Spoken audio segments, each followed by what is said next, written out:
Hi, today I'm going to talk about Scott Joplin, more precisely about his first years as a composer in the 1890s. He arrived in Sedalia in 1894, moving into the Marshall's family home, living there for 5 or 6 months and sharing a room with the family's two sons, Arthur and his brother Lee.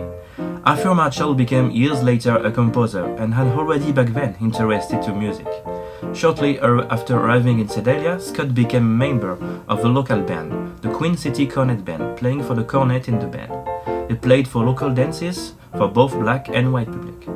Late in 1894, Joplin left Sedalia to tour with the Texas Medley Quartet, where his brother Will Joplin was the leading voice and his other brother Robert the baritone. In 1895, the group went as far as Syracuse, New York, where two businessmen from there proposed to Scott to publish 2 of the songs performed by the Texas Medley Quartet. The first being Please Say You Will, copyrighted on February 20, 1895, and the second one, A Picture of Her Face. The two are the very first Joplin compositions ever published as far as we know. Looking at the musical quality of his 2 songs, we can tell Joplin, who was already 26 or 27 years old, had years of compositions behind him, but he was also a genius. While being in the typical parlor-style song of the 1890s, they have a distinctive grace and imagination in the harmonies, much more than the average of the time. The following year, in 1896, Joplin spent time with his band in Temple, Texas, where he published 3 of his new compositions. The most notable of them is the Crush Collision March, copyrighted on October 15, 1896, which is a direct reference to a tragic event that occurred exactly 1 month before this. William Crush organized an intentional head-on collision and destruction of 2 locomotives in front of the crowd of 50,000 persons.